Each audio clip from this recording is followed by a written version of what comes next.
Hello, everybody. I'm getting feedback now.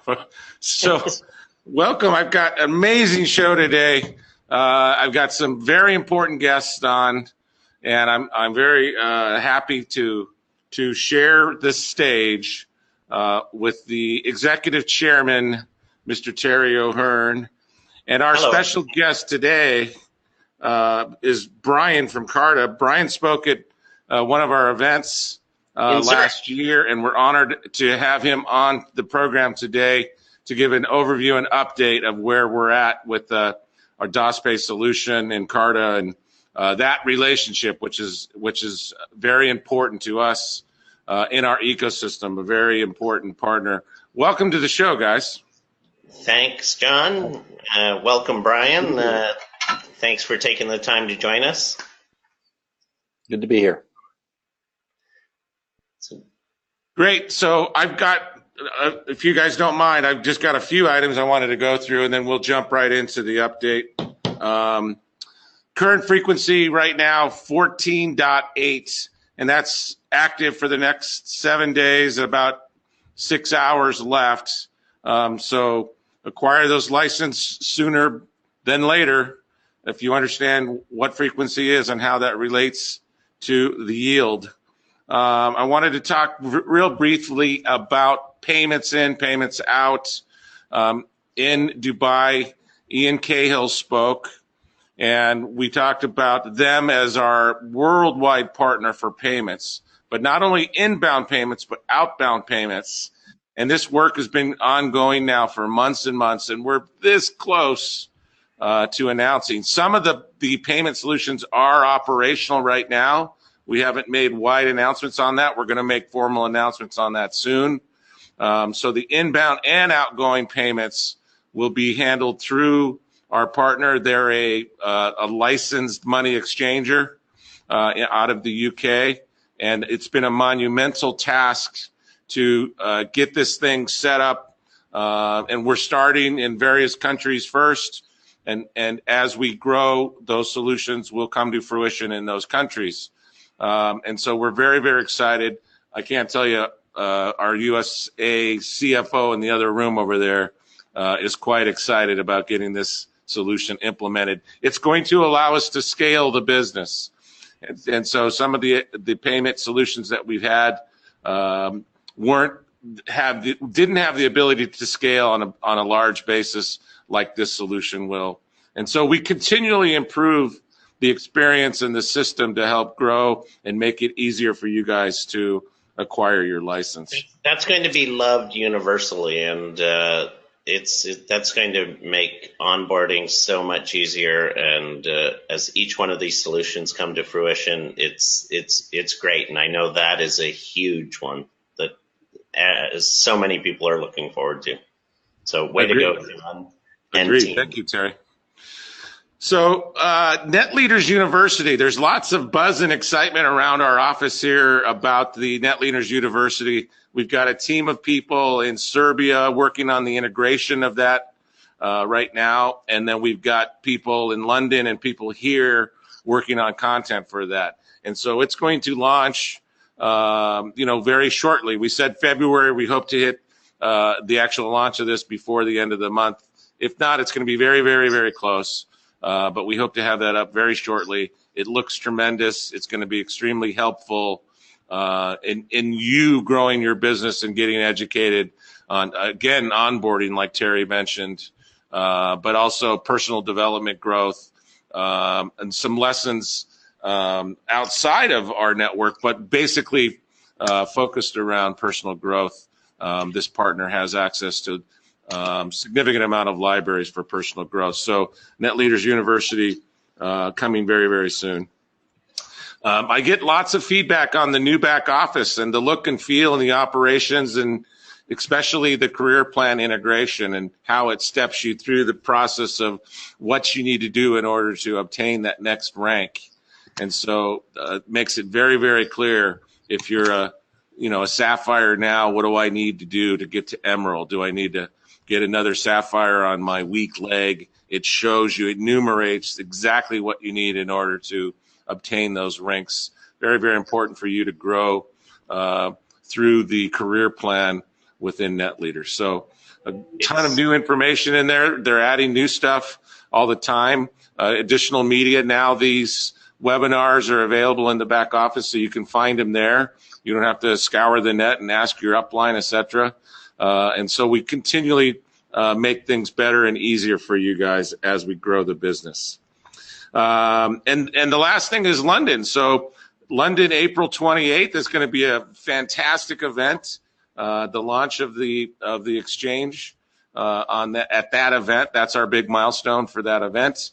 And I will see all you guys in London, and Terry, and I don't know, maybe Brian as well. That'd be nice to have Brian there. I think Brian's committed to coming to London. I'm planning to be there. Fantastic. I get to see and hang out with my friend Brian again, a fellow Raiders fan. So we get to share a little bit of American football together with Brian. And with that, I want to jump right in. Terry, you want to take over and lead the program and introduce Brian, et cetera, et cetera. Happy to. I'm looking forward to. I'm in London right now. I'm looking forward to being back in London in April. That's going to be an awesome event, and can't wait. Lots of exciting things coming up for that for sure. But very pleased that Brian has taken the time to join us today to just talk about some of the things that we've been doing.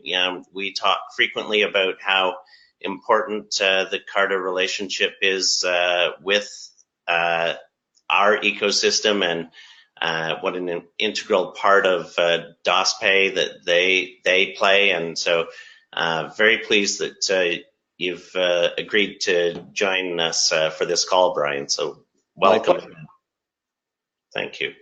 Maybe you could just let it free flow a little bit, and know you brought a few slides to talk about, and maybe you can just share a few things with us. Well, I thought that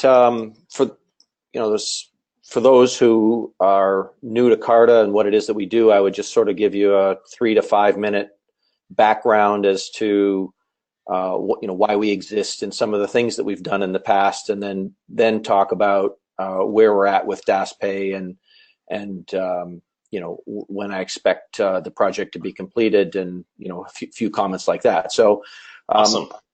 The reason that we exist is I have a slide up there right now. It's a McKinsey study, and basically banks, what we do as we are the people that approve and decline transactions. So when you stick a credit card into a point of sale device and that signal goes off to your bank, there's a processing platform that sits at the bank that approves and declines that transaction. So you use a processing platform like ours every day that you use a credit card or a prepaid card or a debit card. That's what we do. We approve and decline transactions for banks, and then we update balances, something that you do all the time. That's our primary deliverable. The reason that we exist is because those platforms that banks use and financial institutions use around the world are very old and archaic. They're written in languages that that people aren't graduating from university anymore that write in those languages, primarily COBOL. And McKinsey has rightly said that banks need to move to next generation processing platforms, and they need to do it very, very quickly. The reason that they need to do it quickly is there is lots of disruption taking place in the banking world. And so lots of new kinds of companies are moving into the world to change the way or challenge the way banks are doing business today. And so I have a slide there now that says that if you the main point of the slide is that only 13% of the banks in the world feel that they have systems that are capable of handling with the modern needs in the future. And so the kinds of companies that are disrupting those banks, you can see some of the people that we've worked with. So we were instrumental in working with MasterCard and bringing forward Apple Pay. We have enabled PayPal to, in a contract, we were the first processor in the world to enable a PayPal account to work at a point of sale device where Visa and MasterCard are being used. We're involved in paying out Uber drivers. TransferWise, those of you who know TransferWise are one of the largest money transfer companies in the world. And so there's a lot of companies like that. I just have a few of them out there for us that are disrupting the way banks are operating. And it's a result of that disruption that these new companies are excelling. And that is what we have done in the future. We're incredibly excited about cryptocurrency and blockchain and all the applications that can be used with blockchain technology, and we're very excited about our relationship with DasCoin, NetLeaders, and DasPay. So what we're doing with DasPay, the tricky part actually. The hard part actually is to do many very, very complicated transactions in milliseconds. And so good for you all in that we have done similar things for other people.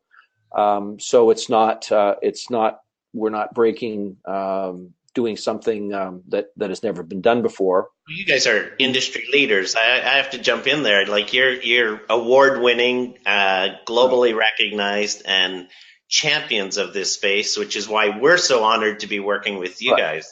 So you're right. Those you're right. We've won many awards, and we are known as the guys that pretty much do things for the first time. So.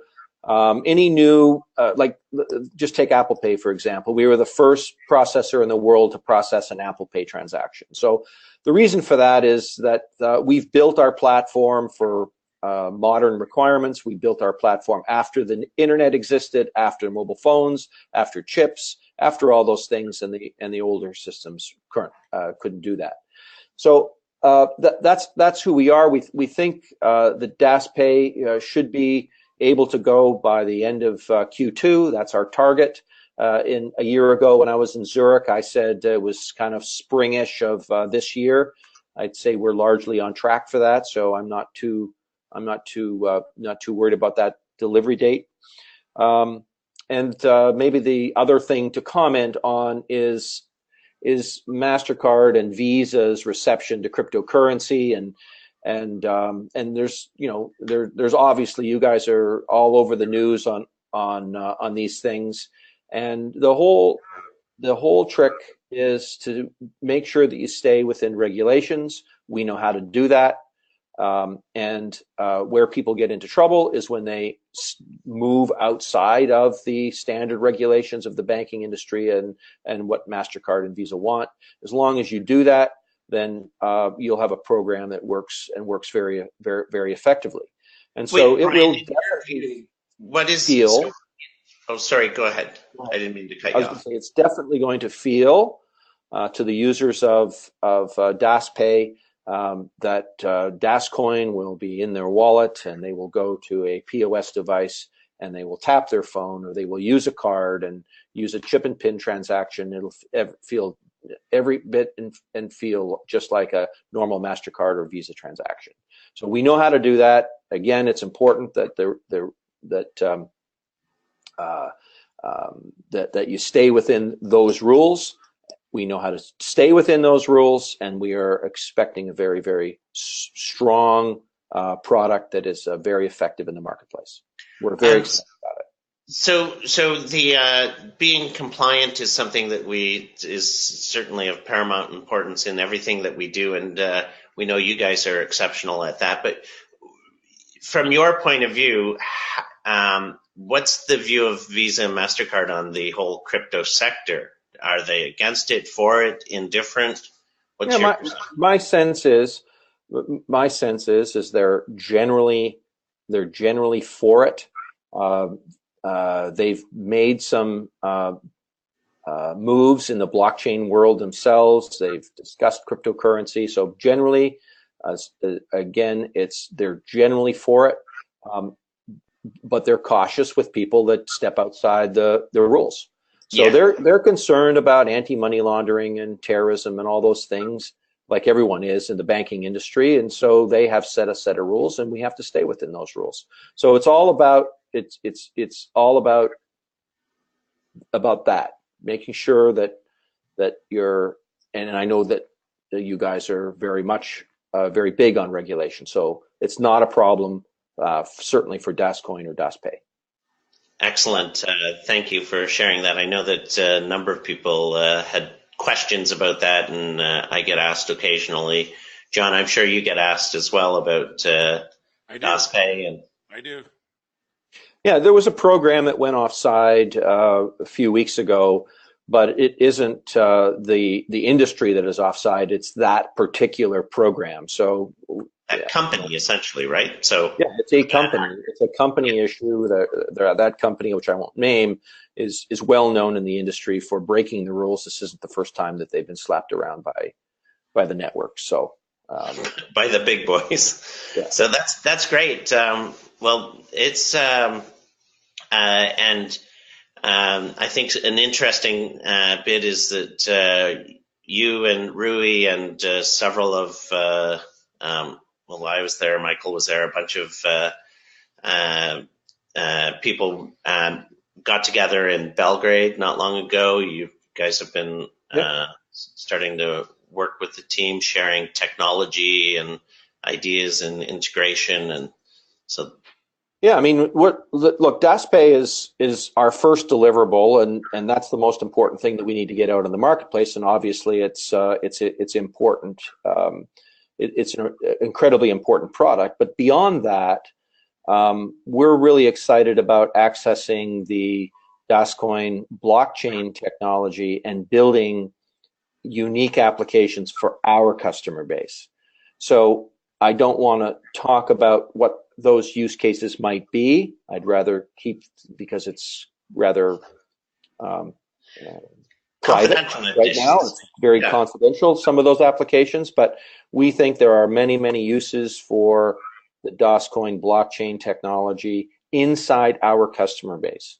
So, and we're, that's kind of step two, but we're very excited about step two. That's a great teaser if you're listening online, that, no guarantees, but there's definitely more exciting things to come that are possible from this fabulous relationship. So, that was well said, Brian.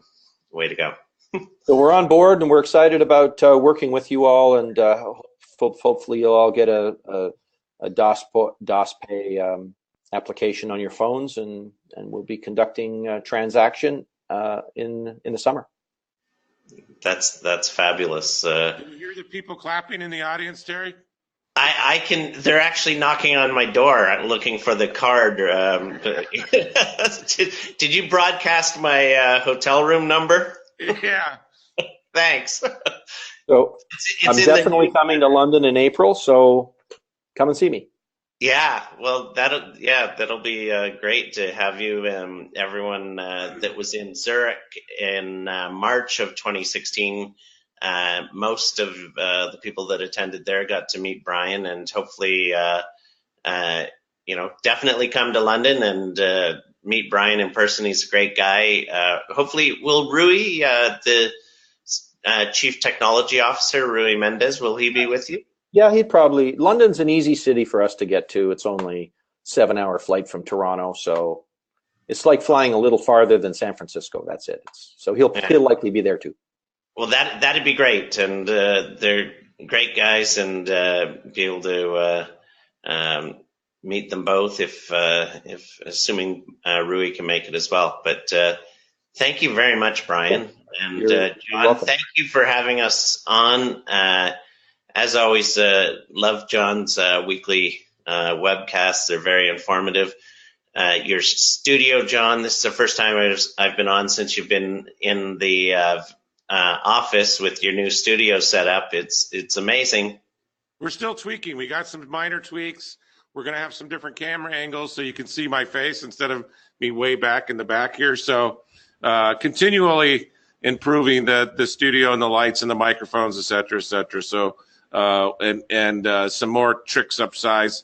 up our sleeves, and then some new guests coming on in the upcoming weeks as well. So lots of exciting stuff. Great. Thanks, fellas. Thank you, Brian. Bye, everybody. With that, I'm the managing director, John Preto, and we will see you guys all next week. Thanks to my guests, Terry and Brian. Thank you guys for coming on, and we'll see you guys next Wednesday. Thank you very much. Thanks, everyone. Thanks, John.